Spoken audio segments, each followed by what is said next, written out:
Hello and welcome back to the channel, and in today's video I'm going to build an electric scooter. I seem to have managed to accumulate rather a lot of batteries. Got this LiPo down here I got with the first lithium kit I bought. 4 glass mat batteries. I got these Isaac batteries the other day, so I thought, no, I'll build an electric scooter. So here we've got some parts, a couple of kids' bikes. They'll provide the chassis for the scooter. One of these DC motors, geared motors. So it's a 350 watt motor with a reduction gear, and then you just put a sprocket on there and away you go. Now these DC motors, unlike the modern lithium kits, where you get a brushless 3-phase motor AC, these old DC motors, they're not as powerful, and they tend to have the most amount of torque when they're running flat out, even the geared ones. So I found the best way to run these is through a Sturmey Archer geared hub. So what you can do is, instead of just running this flat out, instead of just running the geared DC motor flat out doing 15 miles an hour, if you run it through here, you can have 9 miles an hour in first gear, say 15 miles an hour in second gear, or 12, and then somewhere near 18 miles an hour in top gear. That's on a push bike. So with the electric scooter, if I have the Sturmey Archer rear wheel, I can have, well, I can have the 9 miles an hour first gear. Well, I don't just know what I'll get because it's a 20-inch wheel, so I'm hoping it'll do 20 miles an hour flat out, but or even more would be ideal. So anyhow, so I'll get that all built up, and then we'll see what kind of speed we can get out of this electric scooter. Okay, here's the chassis mocked up for the scooter. I've just got to tack that all together now. I've gone through the bottom bracket with some tube, and then a couple of pieces of 20mm box section, and then finish it with some more tube there.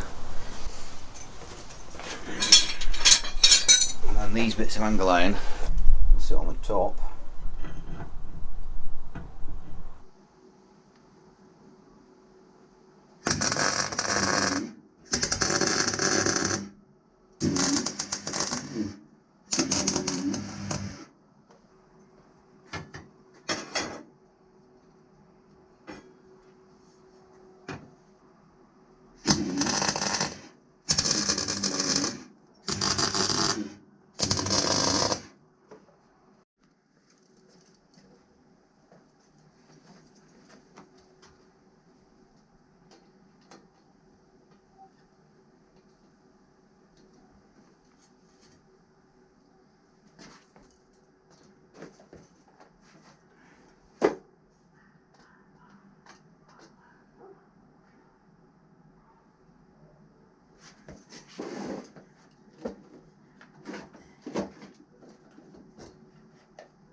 Okay, so that's a basic mock-up of the scooter.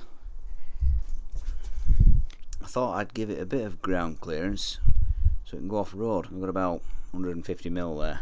Tack all that together and then connect the front forks. Okay, so that's the chassis and the back wheel connected, and also the motor. Connected the motor mount there. Luckily I don't have to make the motor adjustable because I can adjust the back wheel, though I will need to make some torque arms so it doesn't open the dropouts up. This is the old bottom bracket off the push bike, and I've just got this pull-up tube, what I've been using on a few different projects. That went through, welded that to the bottom bracket, and then also on the front there. What I'll do now is I'll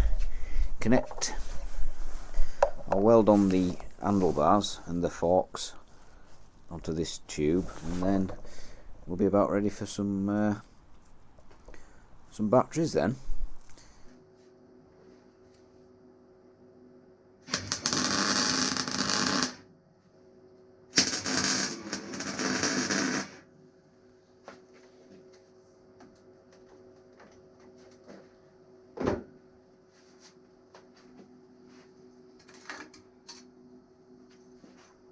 It looks straight. I'll weld it up.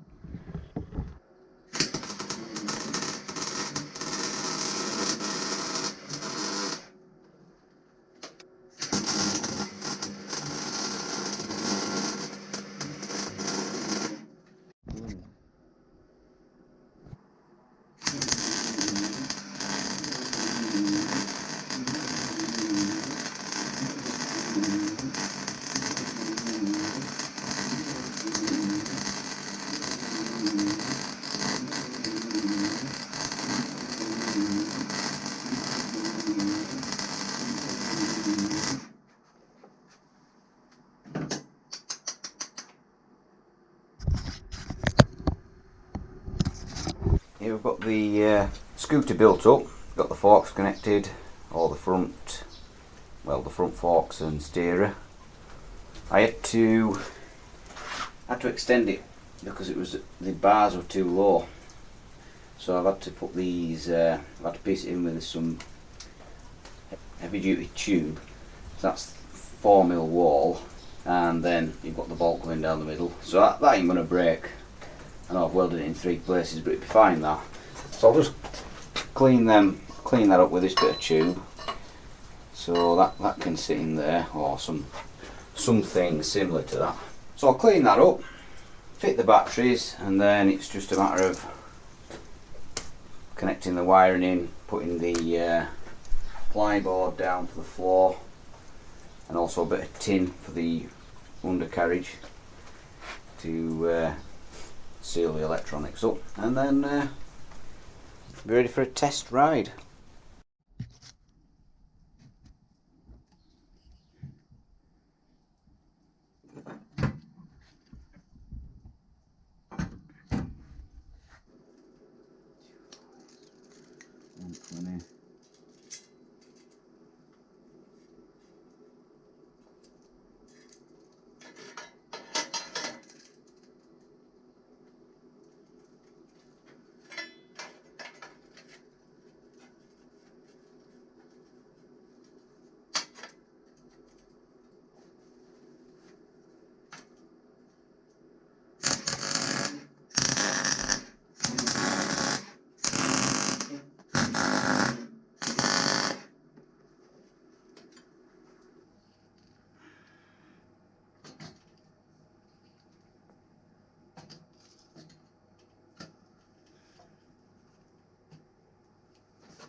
Alright, so we've got the foot plating, and I'm just going to screw this, I'm just going to attach that to the underside of that ply board there, and then I was just going to leave it like that, but there's going to be quite a lot of water flick up from the back wheel, so I'll stick with the folded tin arrangement I was going to originally do. So I've just got to fold it along that line there, and then that can rivet to the bottom. Yeah.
Okay guys, that's the scooter built up, and I did run into some issues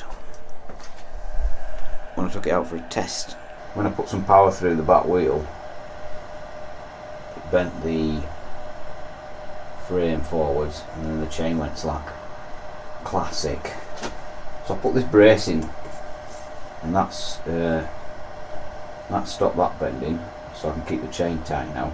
But then also this cross member which the motor mounts to, that will flexing up. So you can see there, I had to put a rail in the bottom connecting the bottom rail of the chassis, which is this 20mm heavy duty stuff, and then connect this frame, this motor mount to the 20mm chassis, and that stopped it flexing now, so it does actually does get down the road all right now. So charge it up, take it out for a spin as is, and then I might try and, I've got all these iZip kits. The controller on that now is just one of the generic eBay ones from China, which they run perfectly fine, they're great. But for more power, you want one of these iZip kits.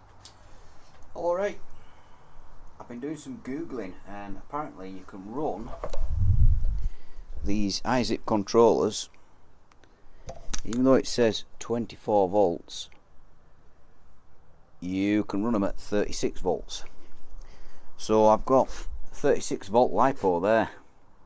We'll take a spin out at 24 volts, then volt up to 36 and see how much quicker it goes, and also see how long it lasts.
Alright guys, that's the end of the video, but not the end of the build.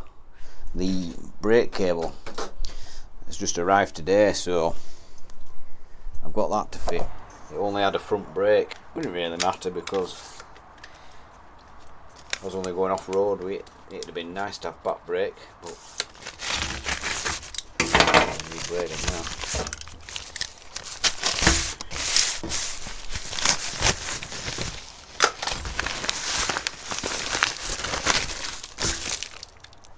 Probably would have done 20 miles an hour. If I swap this sprocket here, if I swap that for the smaller one, I'll easily get 20 miles an hour. As it is now, it's just doing under 17 miles an hour, so it's nearly there. And I were on it for an hour yesterday, and battery wasn't even flat.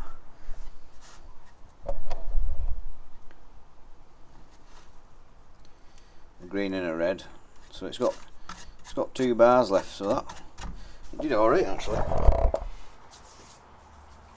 Thanks for watching guys, and if you liked the video please hit that like button and also subscribe so you don't miss the next garage fabrication project. I'll see you in the next one.